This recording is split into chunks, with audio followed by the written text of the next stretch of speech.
माँ जी सब तैयार हो गए हैं, बारात आने का समय हो रहा है, हमें बाहर चलना चाहिए। हाँ बड़ी बहू, तुम सही कह रही हो। बाहर सब लोग बारात के स्वागत के लिए इकट्ठा हो गए हैं और हम लोग तो घर के मेहमान हैं। बड़ी जीजी कहेंगी कि हम लोग अभी तक तैयार नहीं हुए। प्राची, तुम्हें अभी और कितना टाइम लगेगा कि हम लोग बाहर चले जाएं? भाभी बस 2 मिनट, मेरी साड़ी का पल्ला सेट होना रह गया, वो कर लूं फिर चलते हैं। अरे लाओ मैं सेट कर देती हूँ वरना देर हो जाएगी। अरे मोहिनी बेटा, कितनी देर और है? बार बार रात के स्वागत के लिए हमें खड़ा होना है। आरती की थालियां तो भाभियां ही लेकर खड़ी होती हैं। तुम दोनों तैयार हो गई क्या? मौसी जी मैं तो तैयार हूँ, पर प्राची को भी थोड़ा टाइम है। तो एक काम करो बड़ी बहू, प्राची तो बाद में तैयार होकर आ जाएगी। तुम थाली लेकर बारात का स्वागत करो। चलो पुष्पा तुम भी आ जाओ। पर मैं तैयार थी। प्राची, अगर मैं तुम्हारे साथ खड़ी रही ना तो कहीं सब बुरा न मान जाए। कोई बात नहीं, तुम आ जाओ, तब तक मैं थाली लेकर जाती हूँ। मोहिनी आरती की थाली लेकर सास और मौसी सास के साथ बारात के स्वागत के लिए आ जाती है। जब तक प्राची बाहर आई तब तक बारात का स्वागत हो चुका था और सब लोग डांस कर रहे थे। सबने जब प्राची को देखा तो डांस के लिए खींच लिया और प्राची सबके साथ डांस करने में बिजी हो गई। शादी के बाद सब लोग वापस आए तो प्राची ने शादी की फोटोज अपलोड की, जिसमें उसने अपने जेठ, अपने पति और अपनी जेठानी मोहिनी को भी टैग किया। कुछ देर बाद लाइक्स और कॉमेंट आने शुरू हुए तो प्राची की सहेली आंचल का फोन आ गया।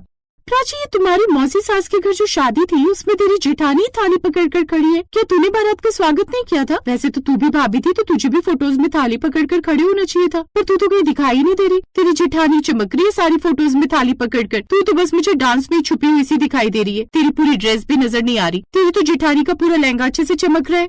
अरे वो ऐसी बात नहीं है, जब बारात के स्वागत के लिए और आरती के लिए खड़े होना था उस समय मैं तैयार हो रही थी तो बड़ी भाभी ने दूल्हे की आरती उतार दी। जो भी है, पर मुझे तो पूरी शादी में तेरी जेठानी चमकती हुई दिखाई दे रही है। तू तो बिल्कुल फीकी सी लग रही है। खैर कोई नहीं, मैंने कमेंट कर दिया क्योंकि तू मेरी सहेली है इसलिए। और सुन, सहेली हूँ इसीलिए सलाह दे रही हूँ, अपने आप को पीछे मत रखा कर। यही मौके होते हैं जब सबके सामने नजर आना होता है। तेरी जेठानी तो तेरे से आगे नंबर ले गई। जैसा उसका नाम है मोहिनी, वैसे ही सबको मोहित करने वाली है तेरी जेठानी। आंचल ने प्राची के मन में उसकी जेठानी मोहिनी के लिए कड़वाहट का बीज बो दिया। उस दिन के बाद प्राची ने मोहिनी से ठीक ढंग से बात करना बंद कर दिया। वो बात बात पर मोहिनी से लड़ती थी और उसे ऐसा लगता था कि मोहिनी उसकी दुश्मन है। मोहिनी भाभी, आपको पता था ना कि आज पार्टी में मैंने पिंक साड़ी पहनकर जाना है। आपने भी पिंक साड़ी सेलेक्ट कर ली। आप हमेशा मेरी नकल क्यों करती हो भाभी? तुम मुझे गलत समझ रही हो प्राची, मैंने ऐसा कुछ सोचकर पिंक साड़ी सेलेक्ट नहीं की थी। वो तो माँ जी ने मुझे मेरे जन्मदिन पर पिंक साड़ी दी थी तो मैंने सोचा कि नई रखी है तो आज वही पहन लूं। अगर तुम कहती हो तो मैं कोई और रंग पहन लेती हूँ। नहीं, अब आप ही पिंक पहनो, क्योंकि मुझे पता है आप ये जानबूझकर ही कर रही हो। क्योंकि आपको पता है आप अगर माँ जी की दी हुई साड़ी आज पहनोगे तो वो आपकी तारीफों के पुल बांध देगी। आपको तो हमेशा अपने नंबर बनाने होते हैं ना जेठानी जो हो आप, इसलिए। मोहिनी समझ ही नहीं पा रही थी कि आखिर प्राची को हुआ क्या है। जो प्राची हमेशा मेल मिलाप के साथ रहती थी कुछ समय से बदली हुई सी है, हमेशा लड़ने पर उतारू रहती है। अरे मोहिनी, तुम तो आज गुलाबी साड़ी पहनने वाली थी ना, तुमने हरी क्यों पहन ली?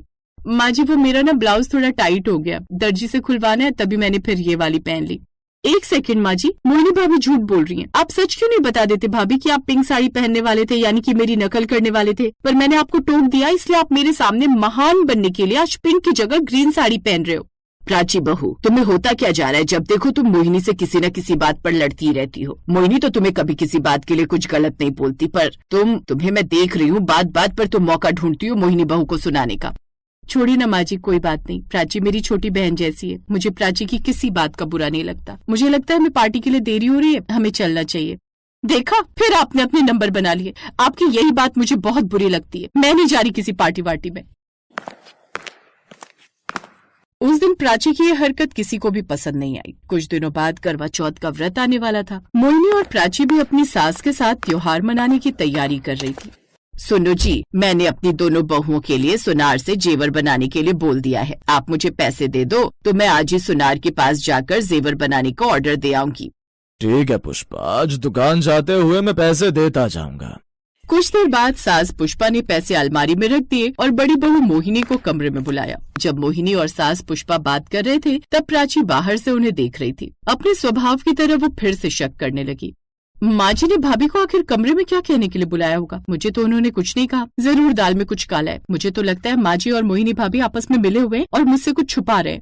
और फिर करवा चौथ का दिन आया। सास पुष्पा ने दोनों बहुओं को पूजा के बाद अपने पास बुलाया और उन्हें उनके उपहार दिए।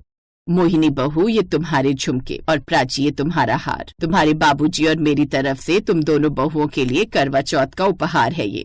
अरे वाह, तुम दोनों की तो आज लॉटरी लग गई। सही कह रहे हो भैया। अरे आज तुम दोनों को उपहार मिला है, इस खुशी में पार्टी हो जाए। थैंक यू माँ जी, झुमके बहुत सुंदर है। प्राची बहू, तुम्हें हार कैसा लगा? तुम कुछ नहीं कहोगी? हाँ ठीक है। प्राची के चेहरे पर उपहार मिलने की खुशी से ज्यादा उपहार को लेकर शक पैदा हो रहा था। उसने तुरंत अपनी सहेली आंचल को फोन मिलाया। सुन, तुझे शक है उन पर कि उन दोनों के बीच बातों की कोई खिचड़ी पकी थी? इसका तो एक ही रास्ता है। तू एक काम कर, चुपचाप अपनी जेठानी के झुमके और अपना हार, दोनों चीजों का तोल करवाने के लिए किसी दूसरे सुनार के पास चली जा। तुझे पता चल जाएगा कि तेरी सास ने तुम दोनों में कोई फर्क तो नहीं किया।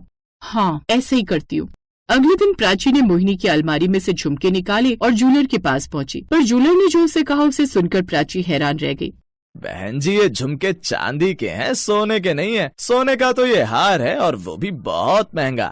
हे भगवान, मैंने तो बिना सोचे समझे भाभी पर कितने गलत आरोप लगाए। मैंने तो उनके मन को कितनी बार दुखाया। माँ जी और भाभी तो हमेशा मेरे लिए अच्छा ही चाहती थी, और मैं तो अपनी सहेली आंचल की बातों में आकर उनके खिलाफ जहर उगलने लगी। प्राची भारी मन से घर लौटी। उसने अपनी सास और जेठानी से माफी मांगी। आई एम सॉरी भाभी, मैं अपनी सहेली की बातों में आ गई थी। उसने मुझे आपके खिलाफ भड़का दिया और फिर मेरे मन में आपके लिए धीरे धीरे नफरत पैदा होने लगी। मुझसे बहुत बड़ी गलती हो गई भाभी। मैंने आपके और अपने इतने अच्छे रिश्ते को खराब कर दिया। प्राची, तुम मेरी छोटी बहन जैसी हो। मुझे तुम्हारी कोई भी बात कभी भी दिल पर नहीं लगी। माँ जी, मुझे आपसे भी माफी मांगनी है। मैंने आपका भी दिल दुखाया। प्राची बहू, मोहिनी ने मुझे पहले ही बोल दिया था कि तुम्हारा पहला करवा चौथ है, इसलिए तुम्हें सोने की चीज दूं। पर सोना महंगा था, इसलिए मोहिनी ने चांदी के झुमके ले लिए और कहा कि तुम्हें सोने का हार दूं। हमें खुशी तब होती है जब हमारी दोनों बहुएं एक दूसरे का साथ दे। मोहिनी ने तो हमेशा तुम्हें अपनी छोटी बहन माना है, अब तुम भी उसे अपनी बड़ी बहन मानकर चलो। ये आंचल जैसी सहेलियां सिर्फ तुम्हें भड़काती हैं, पर इससे क्या होता है? घर का सुख चैन बिगड़ता है। हाँ माँ जी, अब कभी ऐसी गलती नहीं करूंगी। मैं वादा करती हूँ कि आगे से कभी किसी की भी बातों में आकर रिश्ते खराब नहीं करूंगी।